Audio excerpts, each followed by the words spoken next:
तारीख हुई थी उसके बाद आज आप आए हैं, क्या आपके इसमें अब आगे कार्रवाई करेंगे? और किस देखिए, मोदी और योगी की डबल इंजन सरकार पूरे देश में पेपर लीक करा रही है। मोदी जी नीट का पेपर लीक कराते हैं, योगी जी लेखपाल से लेके पीसीएसजे का पेपर लीक कराते हैं। तो ये डबल इंजन जो है, ये पेपर लीक सरकार चला रहे हैं दोनों।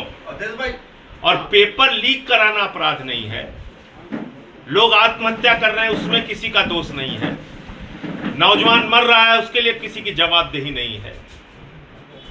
लोग बेरोजगारी के कारण आत्महत्या कर रहे हैं, उसके लिए भी किसी की जवाबदेही नहीं। लेकिन आप पेपर लीक के ऊपर चर्चा नहीं कर सकते। 22 लाख छात्रों का भविष्य बर्बाद हो जाए, नीट में, सीयूईटी में बर्बाद हो जाए लाखों छात्रों का भविष्य। हाई स्कूल इंटर का पेपर लीक हो जाए, सीबीएसई के आंसर शीट में गड़बड़ी मिले, लेकिन आप सवाल नहीं उठा सकते उसके ऊपर। उत्तर प्रदेश में यह अपराध है। तो ये अपराध अब हम लोग बार बार करेंगे।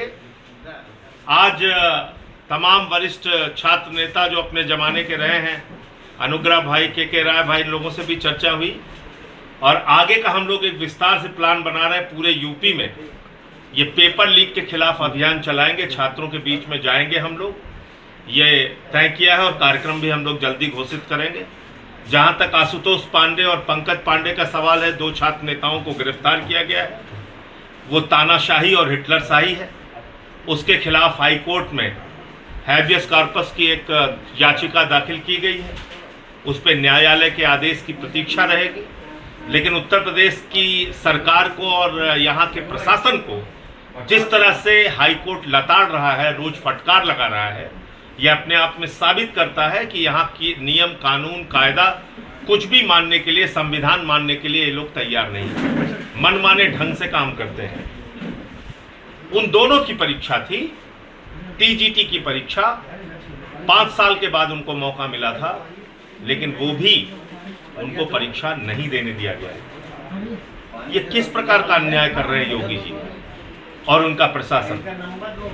और कौन सी हिटलरशाही है ये? मुझसे मुलाकात नहीं। 14 तारीख को आशुतोष पांडे का फिर एग्जाम है, उसका एडमिट कार्ड भी है, मैं वो आपको शेयर कर दूंगा।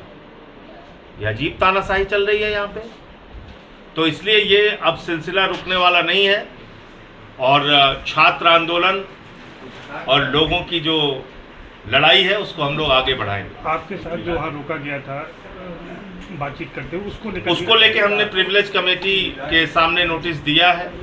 और अपने सभापति महोदय को, जो देश के महामहिम उपराष्ट्रपति हैं, उनको नोटिस दिया है कि जो अजय मिश्रा, सत्यम मिश्रा जो एडीएम सिटी थे और उनके साथ के जो अधिकारी थे, उन्होंने गैर संवैधानिक, गैर कानूनी ढंग से काम किया।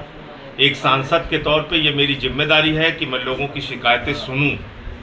ये मेरा सांसद के तौर पे कर्तव्य है, दायित्व है, और उसमें बाधा डालने का अधिकार किसी को भी नहीं है। तो ये मेरे विशेषाधिकार का हनन है। इस संबंध में मैंने नोटिस दिया है। काकरोच पार्टी के आज जंतर मंतर सम्मेलन, काकरोच पार्टी इस देश के नौजवानों का गुस्सा है। काकरोच पार्टी उस निराशा से निकली हुई है जिसमें बेरोजगार नौजवान आत्महत्या कर रहा है। लाखों छात्र नीट के पेपर लीक से दुखी हैं, सीयूईटी के पेपर लीक से दुखी हैं, सीबीएसई के आंसर शीट में गड़बड़ियां और धांधली मिल रही है, और हजारों करोड़ का रिश्वतखोरी का धंधा है ये पेपर लीक। तो उस निराशा से नौजवान परेशान है, वो हताश है, और वो काकरोच जनता पार्टी के रूप में अपना विरोध दर्ज करा रहा है। आपके राज्य की खबरें, आपके शहर की खबरें सबसे पहले जानने के लिए देखते रहें अमर उजाला। चैनल को सब्सक्राइब जरूर कर लें और पाएं हर अपडेट।